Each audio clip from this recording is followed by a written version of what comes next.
Hello and welcome to part 4 of the Elton John 12-inch singles, and this will be the last part. Can't have too many parts, can I? Don't really want a video for each single. Oh, goodness me, that would be inexorable.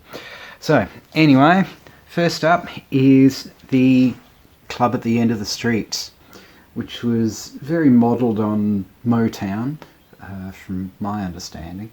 Once again, it's not an extended version. What we get instead is a version of I Don't Want to Go On With You Like That from Italy. Pity it's not from the Royal Command performance. Yeah, okay, he botches up the lyrics. Have a good look at that. But I prefer that version. I actually really do quite like that version.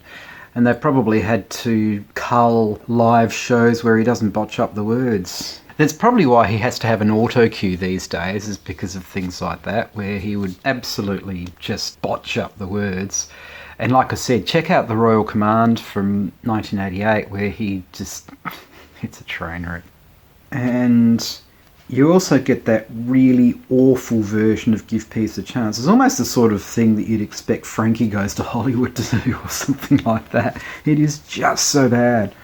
I wonder if he's embarrassed about that now. I would have rather an extended version of Club at the End of the Street, because that would probably have worked.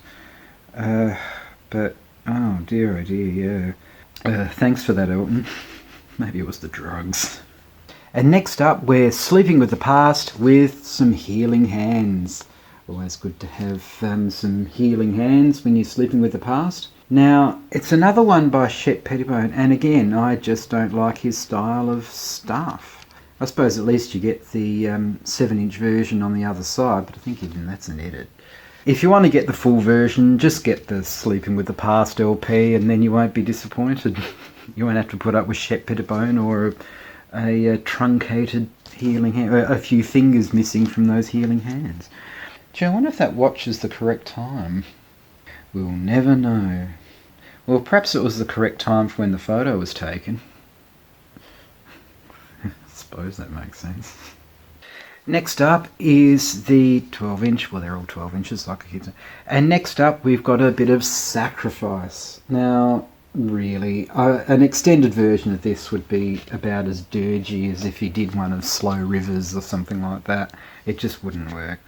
So instead, what we've got is a couple of B-sides. Nothing live this time. We've got Love is a Cannibal. I suppose, does that mean you're kind of eating yourself? It's like, oh, I'm so in love with myself, I like to eat myself. Yeah.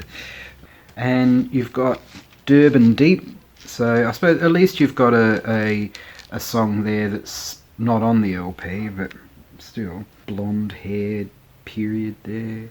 I remember a quote that is like, oh, he was so in love with cocaine, that's why he did that to his hair. But Sacrifice was what got him to number 1, back to number 1. So, yeah, we can't sort of fault that. But, yeah, it was, but a 12-inch version or an extended version, no, I don't think that would have worked. An extended version of Love is a Cannibal? Well, you'd get a bit more flavour then, wouldn't you? And next up, we've got a kind of weird, interesting, whatever one. Because the third single from Sleeping in the Past was a word in Spanish, with a guy who looks like a little bit like Prince there, or a vampire. Maybe that's the idea. Maybe he wanted to look like a princely vampire. Or vampirely princely. Oh no, that just sounds really strange. Regardless, he probably still wanted to use fangs, it's just a matter as to where he wanted to use them. But in actual fact, this wasn't... It was more to promote this. Mona Lisas and Mad Hatters. Whatever that thing he's got on his head, it looks like it would make for a great feather duster. You turn Elton upside down. You'd be able to get him into a lot of corners that way. I honestly thought that it was parts 1 and 2 put together. When I first got this, it was like, why on earth would you? But you've got the Renaissance mix, and you've got the Da Vinci version, which doesn't mean that there's anything missing, mind you. That would probably make it a 10-inch single, perhaps. Who knows? You'd have a nasty crack in the vinyl, perhaps. But I don't think that would sell very well, so we'll just keep it as is. So yeah, with this one, you've got the Renaissance mix, which is like an extended version of, but this is produced by Chris Thomas as opposed to Shep Pettibone, so that passes muster. And the other version is the Da Vinci mix. Maybe there's some emphasis on the abstract or something. I'm not quite sure what the idea was here. It says it was a promo, so maybe the idea was it was going to be released as a single, but then they pulled it. I don't really know a lot of the history of this. I should get onto Wikipedia and find out, shouldn't I? Yeah, it seems like this was to promote Mona Lisas and Mad Hatters, but then on the B side, you've got the word in Spanish. I'm not sure what word it is. You're waiting for me to say that, weren't you? But on the B side, you've got the instrumental version, the self-portrait instrumental. So I suppose if you wanted to have a go at it, you could give yourself a bit of a karaoke number and see how it goes. And where did this come from? Because it's from on the MCA label. So yeah, this is from the USA. How it made its way to Australia, I have no idea. Somebody obviously had it posted. I didn't. I got it second hand. Lucky last, I wasn't a huge fan of this song. I kind of tried to like it, but You Gotta Love Someone. And the B-side is with Adamski. Whatever happened to that one, hey? Is one of those Where Are They Nows? Probably doing the retro fests and stuff like that. I wonder if those marble things hanging down from that would have been annoying or uncomfortable, but then again, I suppose you just plonk it on for the photo and take it off a minute later and you're none the wiser. So there is that aspect, I guess. And this was the first single where Elton devoted the sales to the charities that you see there. Because at that time, HIV was just, and of course Ryan White.